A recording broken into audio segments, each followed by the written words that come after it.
instances of paranormal phenomena have been reported in this desolate place. Events that may reflect the area's tragic past.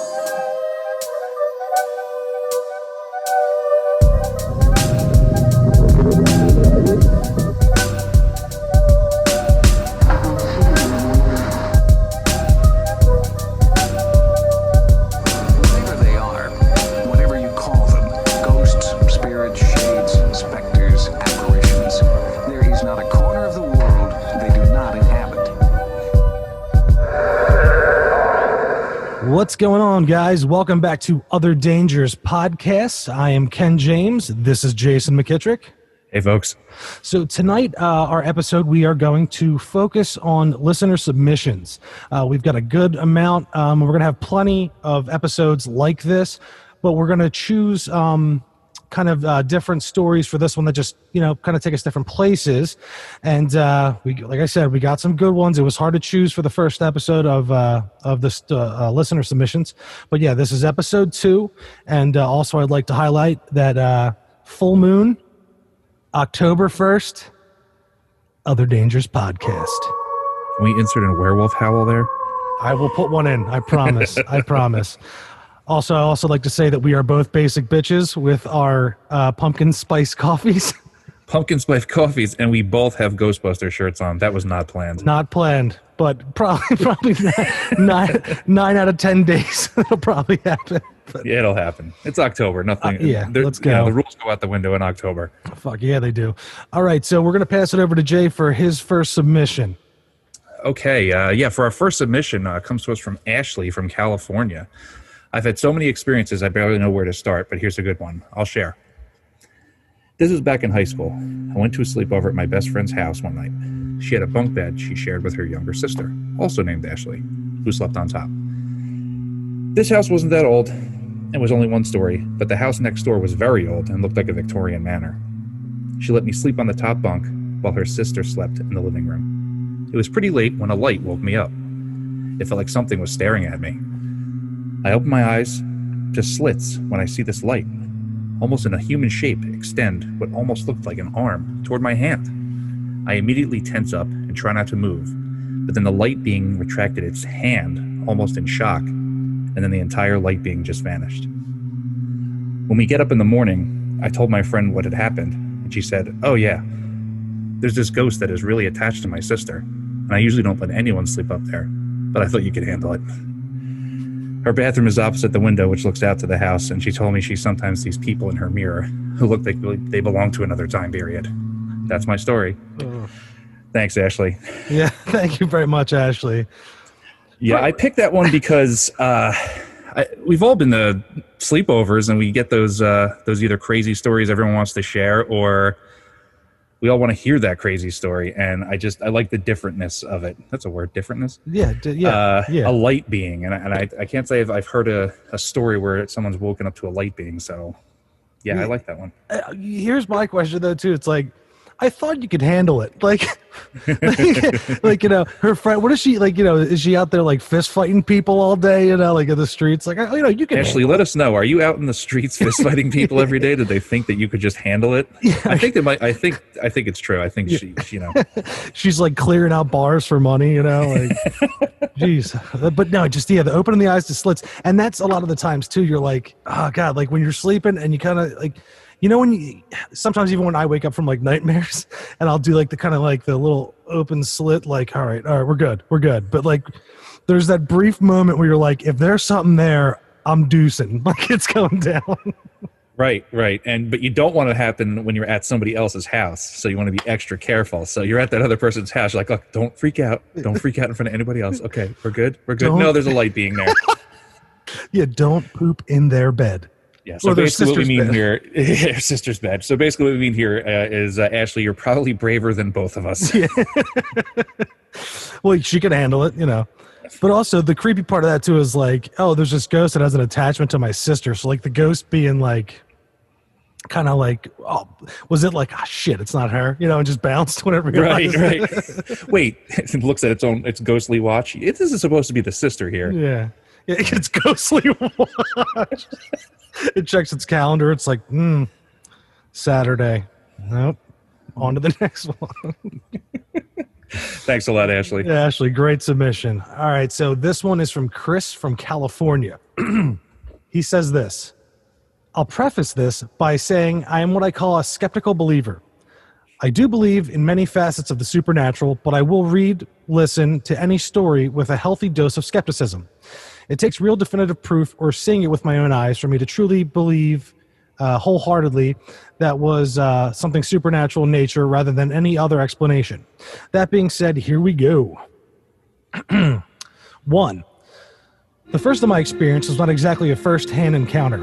It was around 11 and 12 and staying at my grandma's house outside of Las Vegas. One morning I walked into the living room and Grandma was crying and talking to my mom and dad. She told them that in the middle of the night, she woke up and her sister, my great aunt, who lived in Oklahoma, was sitting on the side of her bed looking at her.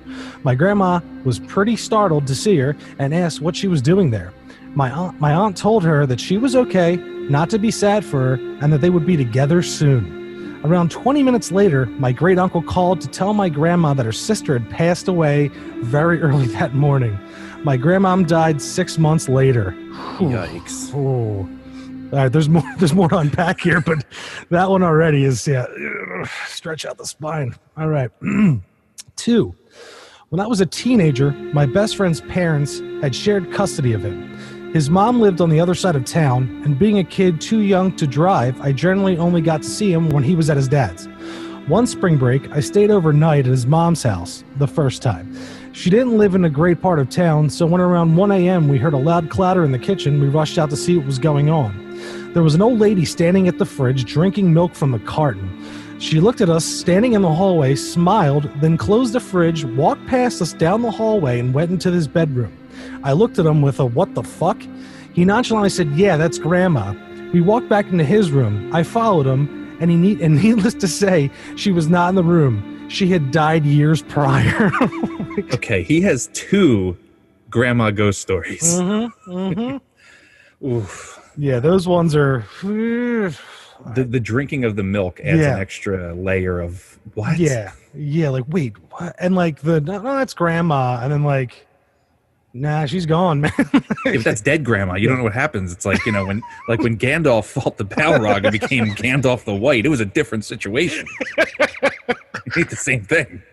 Grandma the White is not the same as Grandma the Gray. Yeah, no, sir.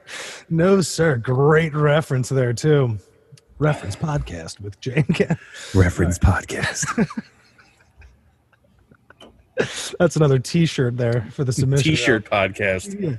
Yeah, the grandma, Grandma the Gray and Grandma the White. Yeah. Oh, shit. All right, number 3. This last one took place over the course of months while I was a junior in high school. Me and a few of my friends of mine got in our heads that we were ghost hunters. Hey, Jay, me and you. We went around like most noob hunters do, trying to find supporting evidence or debunk local urban legends / ghost stories. We had a hill in town that if you put your car in neutral at a certain point, you would begin moving all with no power to the car. The story was that a bus of kids was hit there and some kids died. So it is the kids pushing you away from the accident that occurred. Of course, a lot of places have similar stories, and it's really just an optical illusion.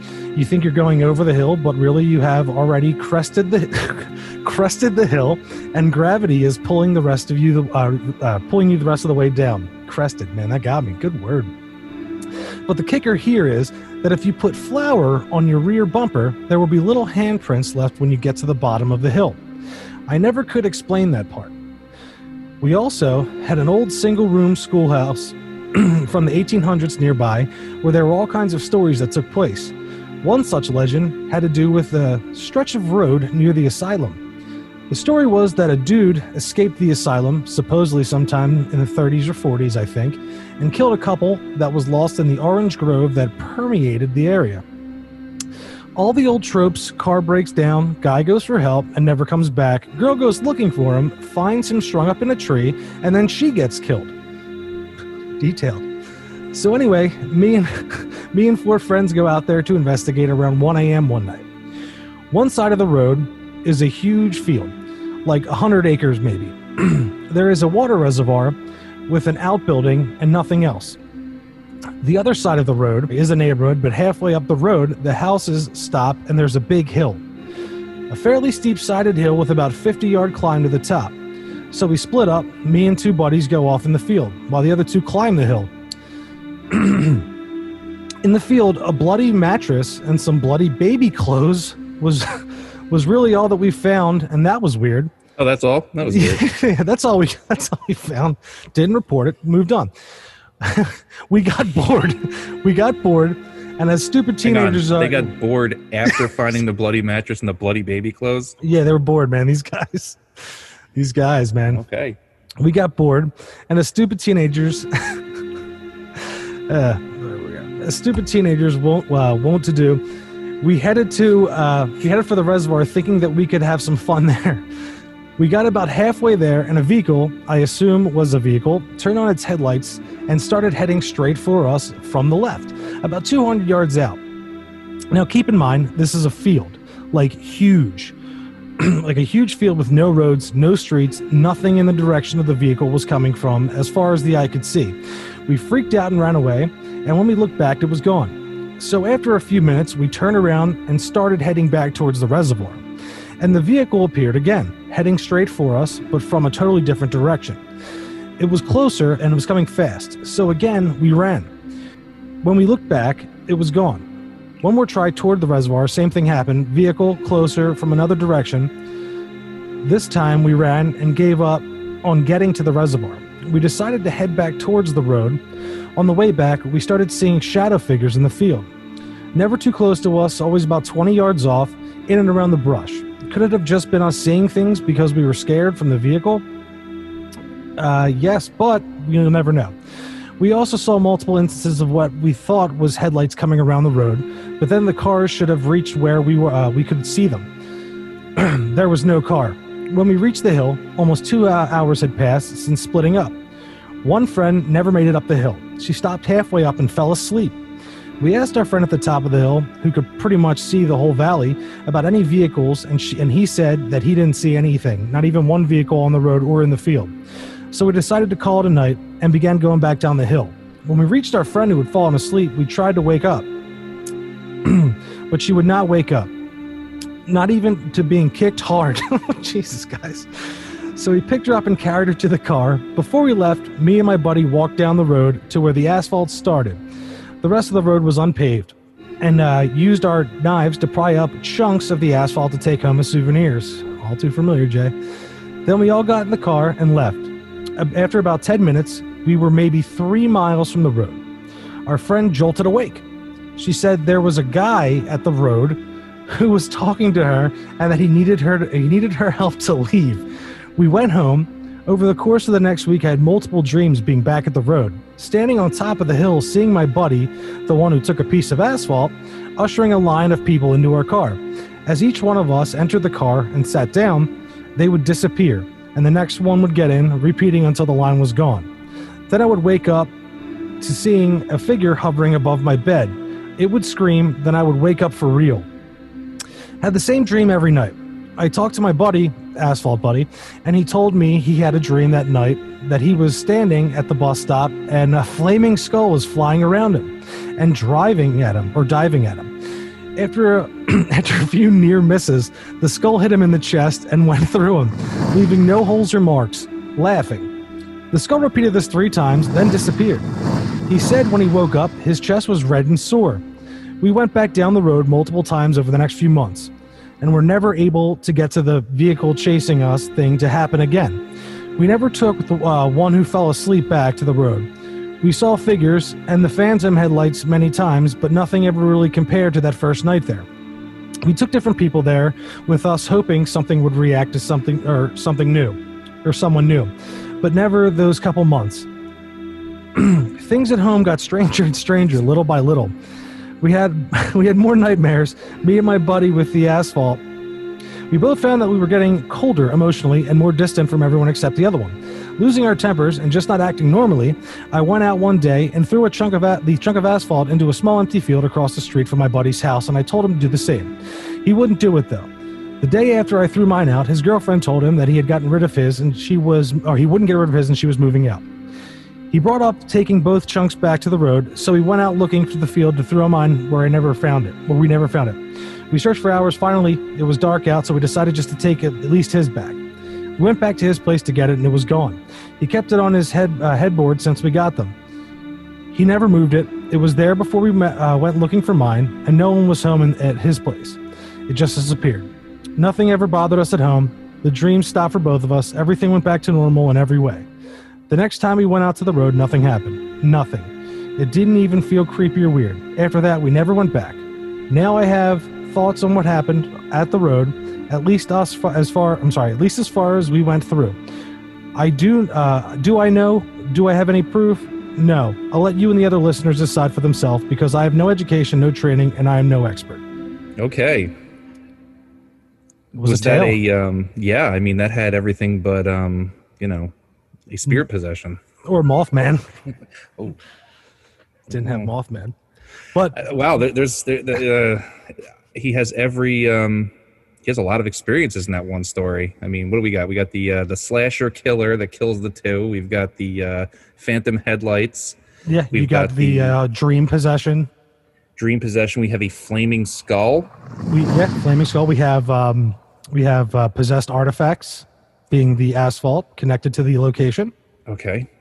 And where did this take place? I don't remember. I think it was. What state at least? I think it was California. California. Yeah, I think it was California. Mm. Yeah, because the first one was Vegas. So yeah, he's from California. Right. So, but yeah, the two grandma ones are just like, or what was great aunt? His grandma was crying about the great aunt, and then yeah, it's. I mean that's a lot to unpack there, and it almost seems like a lifetime of paranormal experiences put into a few short paragraphs, which can seem like a lot, but. Hey, we're not here to judge. We're just here to listen. Yeah. Well, I've had stuff like that happen. You've had stuff like that happen.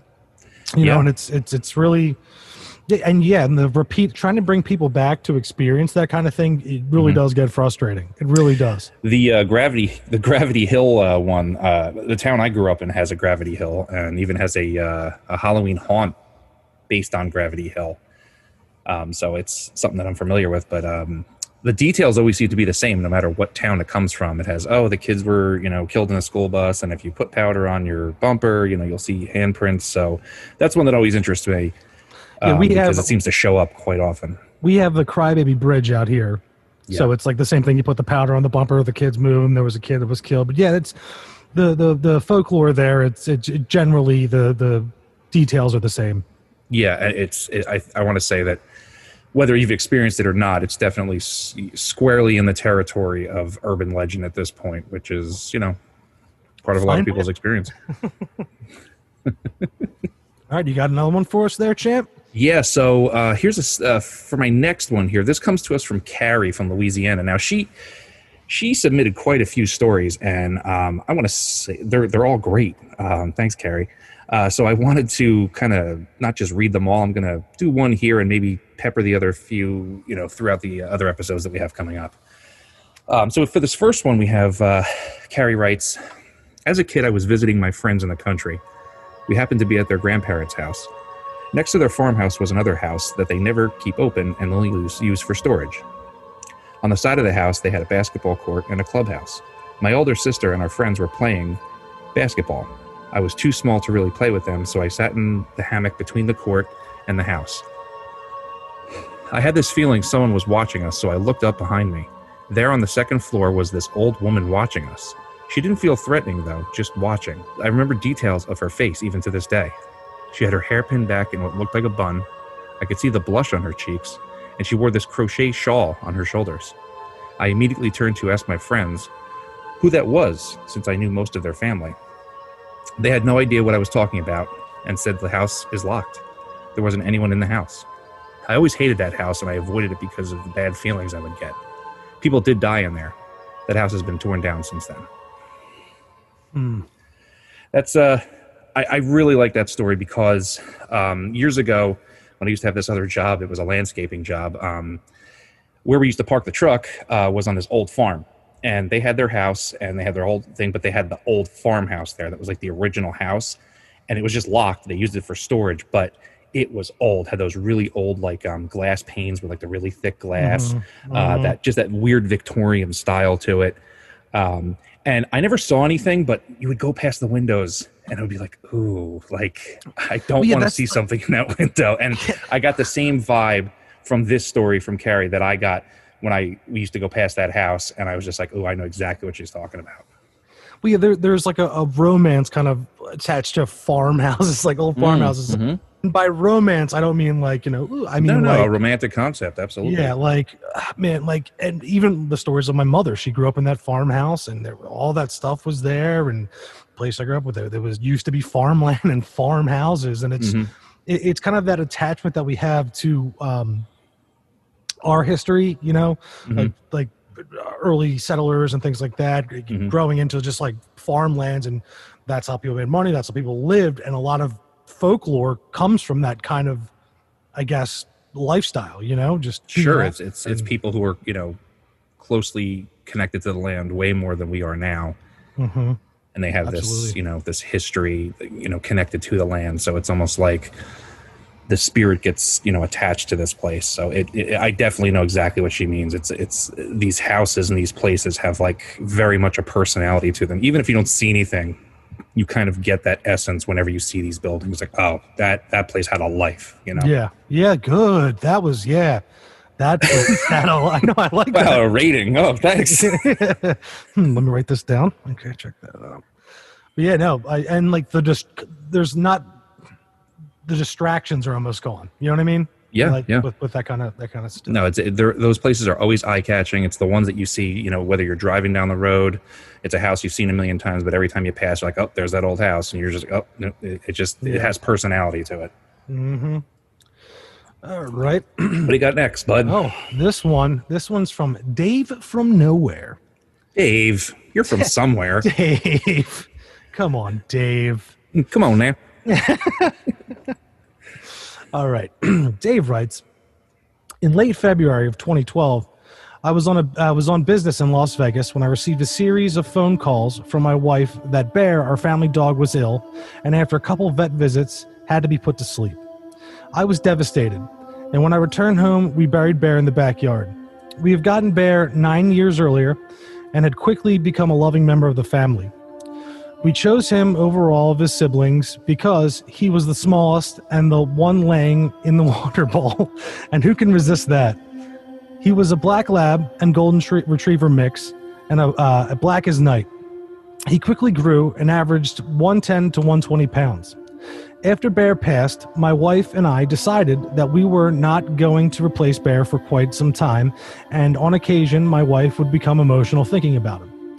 5 months earlier, my daughter had given birth to my fourth grandchild and my first granddaughter. At the time, they lived with us, but my granddaughter, being so young, never developed a relationship with Bear before his passing. Since Bear's death, while sitting downstairs in the den, my wife and I would hear sounds of what we thought was Bear walking across the kitchen tile with his nails clicking on the floor. The sound would be very faint, and when either of us would get the other's attention, the sound would be gone. It was strange, but neither of us worried about the sound and chalked it up to the imagination. One night, during the fall after Bear's passing, my other daughter, who was still in high school, returned home from a date and questioned my wife and I if we had gotten another dog. Of course, the answer was no, and she proceeded to tell us what her date told her. She went on to explain that while they were parked in front of the house, her date said, "Wow, that's a big dog." When she asked where, he said it was sitting at the front door. At the time, we had the front door open, and we had recently put the storm glass in instead of the screen door. My daughter explained that we didn't have a dog. He went on to explain to her that he had seen a large black dog sitting behind the glass door on 2 occasions. Once when he had pulled up to pick her up, and just then while they were talking. My daughter said that she didn't see anything when she looked over at the door. They had only started seeing each other since school started. We all joked about it and didn't really think about it too much. Right after Christmas that year, I was watching my granddaughter. She was walking, so I had to keep a close eye on her. We were in the kitchen, and I was preparing something to eat for her and me. I heard her voice something. She wasn't talking yet, and when I turned my head, I saw her looking at her left while making a patting motion with her left hand about the shoulder high. I immediately thought she was patting or petting a dog, and when I completely turned to face her, she stopped patting the air and smiled at me. Of course, she couldn't answer me, but I asked what she was doing, and she pointed to the right of me and said something. And just like that, it was over. I picked her up and finished preparing our food. Where she was petting would have put Bear where he would sit every time at the counter, hoping to get a handout. About a month later, I was watching my granddaughter again, and we were in the kitchen. I was at the sink putting away some dishes after dinner. I heard her say something, so I looked over to my right and saw my granddaughter again petting at something, this time with both hands straight out in front of her. This lasted a few seconds, and when I started to walk towards her, she stopped, turned like she was following something with her eyes, and pointed towards the back door, all while babbling. I opened the glass door and we stepped out. She looked around and gave the "where is it" expression with her face and body.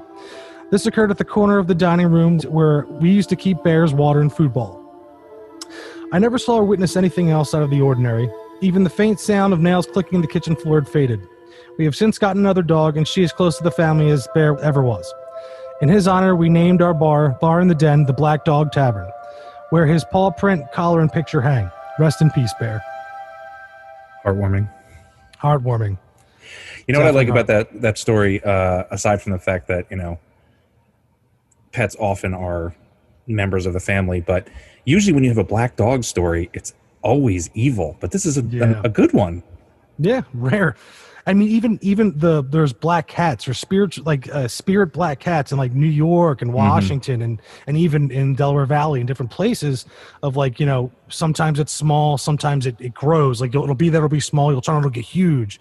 But I mean, that also kind of akin to this story, I really did appreciate. Also, as a dog owner and lover, it gives me hope. You have dogs? Fuck you, man. Fuck you, man. I didn't notice last time I was there if you had dogs. Dude, fuck you. Yes, I have two. Yes. I have two.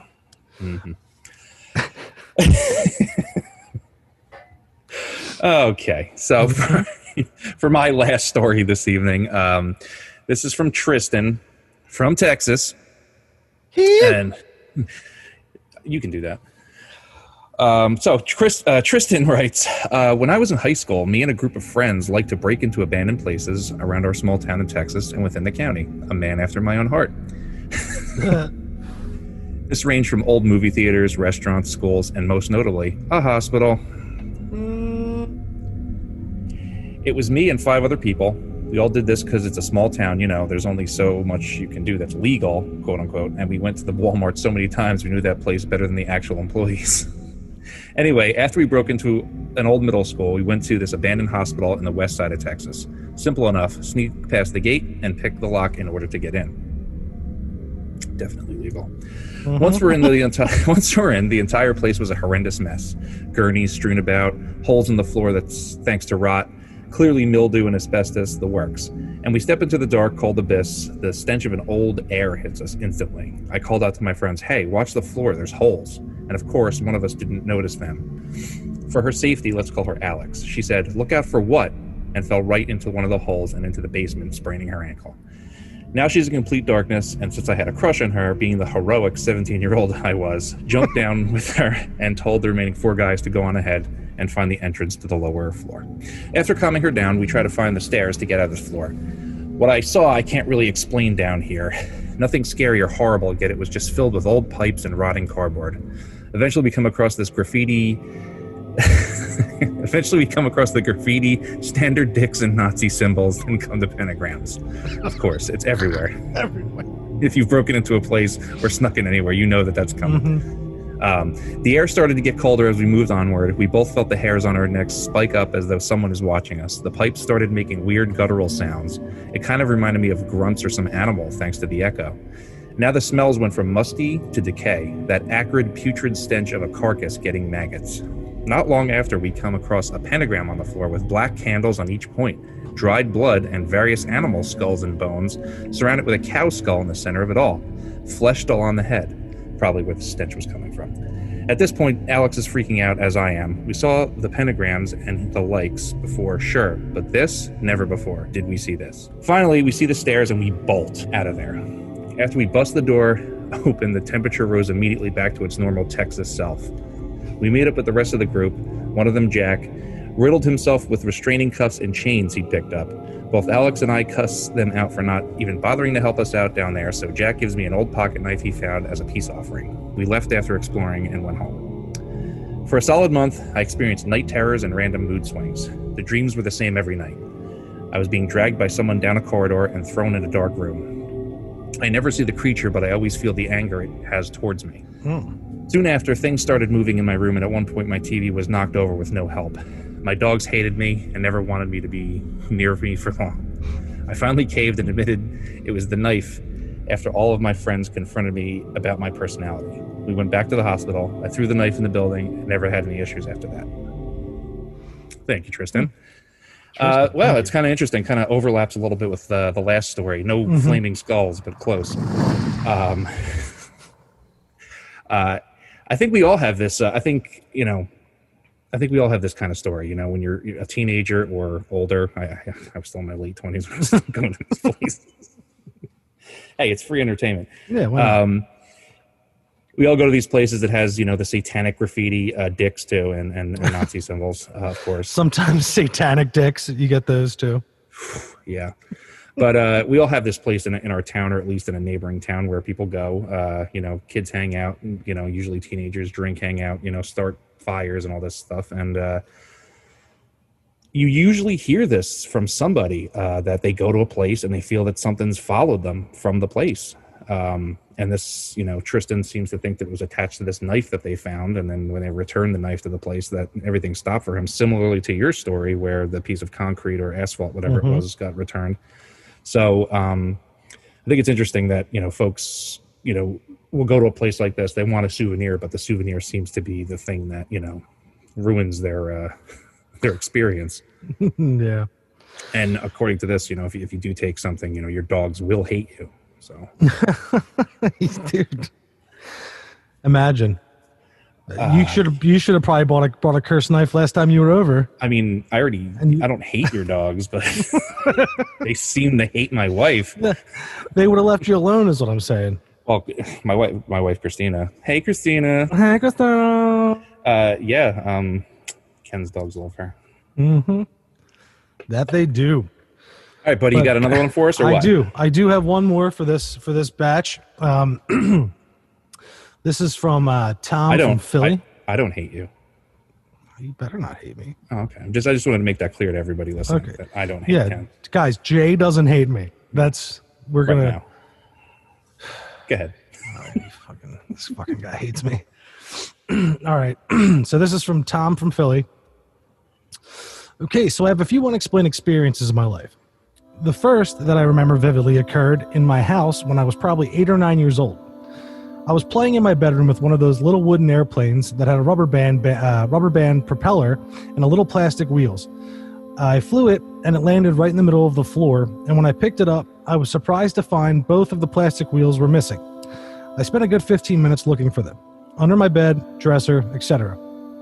After searching high and low, I turned and looked at the floor, and both wheels were lying side by side in the center of the room, right where the plane originally landed, and I remember this awful feeling that came over me like something or someone was messing with me, and the hair stood up on the back of my neck, and I literally ran out of my bedroom into the living room where my mom was sleeping on the couch. And I just sat next to her, and I didn't say a word. The second most vivid memory occurred when I was 16. 3 friends and I were going up to Father Judge High School to meet up with friends after a dance. We decided to cut through Pennypack Woods, and it was dark. As we walked through the woods, I heard some noise on the other side of the creek, or crick as we call it out here. I stopped and I tried to focus on a little light from the night sky. As I did, I realized that there were several deer on the other side of the creek and told my friends to look at them. As we were looking at them, out of the corner of my eye, I saw something coming down the bike path towards us, and it got closer, and I froze because it was a figure, but all pale white, head to toe, and I couldn't see any facial features. I finally was able to tap on one of my friend's shoulders and just point at the figure. They all turned to see with me, and as we stood frozen as the figure just slowly passed us, and I reacted by saying, "Hey," and then I saw the head turn towards me, but nothing was said in response. Not a sound could be heard from this figure as it went by.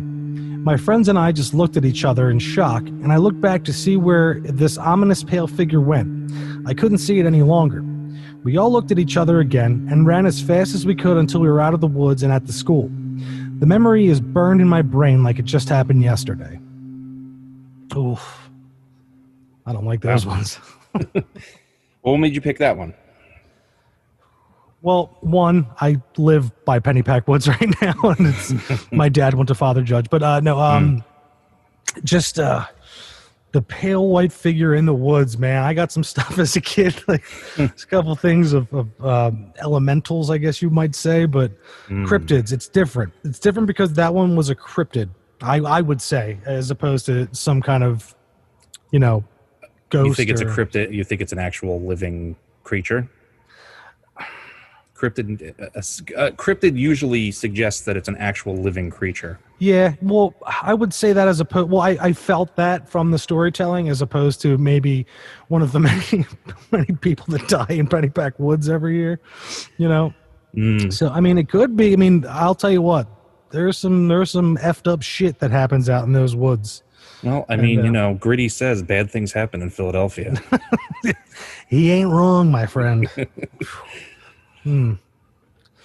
I just. Oof.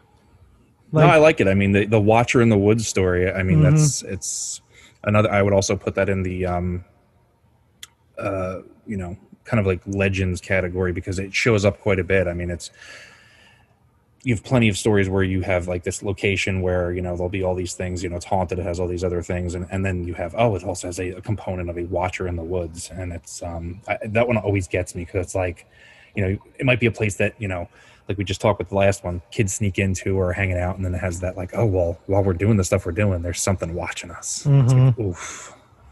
Yeah, and the way you're saying, like the Watcher of the Woods, kind of that, like it's kind of like the spirit of the wilderness, even though it's out there, and that on itself is just a spooky fucking concept. Because I think the Romans called it genus Loki, I believe is the pronunciation of it. It means spirit of spirit of place. It's like when they believe that locations had its own spirit. And it could manifest itself into a entity, some kind of entity. Yeah. Hey, man. Other dangers. Other dangers, indeed, sir. Yeah. So I think that'll do it for our first episode of listener submitted stories. I mean, I hope you enjoyed this little grab bag of stories. So for the next episode, Ken, what do we have on deck for the next episode? The next episode, it's another. Product of love for me and you, just some places we've gone, and it's going to be, my portion is going to be about Byberry Mental Institution. That was an old mental institution that was in the northeast section of Philadelphia, and man, it was a Gothic style structure that it has been torn down since, but I went in a couple times, and I'm going to have a buddy come on who used to lead expeditions in, and is kind of going to be my expert on the subject. And you have Marlboro State? Marlboro State Hospital, yeah. Another old psychiatric hospital that I spent many times breaking in, I guess. Well, I never broke anything open. I mean, but it was another one of these town. What's that? Is it fair game? Well, the cops didn't seem to think so. But another one of these town-sized, state hospitals where it was these, I think it was up to 50-plus buildings in there. It was these patient cottages. There was these hospital buildings. Then there was another like connected neighborhood that was like filled with halfway houses to help people. And there was a doctor's residence. There was a nurse's residence. The place is huge. I want to say it's about 100 acres. Unfortunately, it's been demolished, but we will go into that next week for our double feature of psychiatric hospitals. Yeah, double feature. I love it. All right, guys, for Other Dangerous Podcasts, I'm Ken. I'm Jay. And as always, have a spooky evening. Spooky.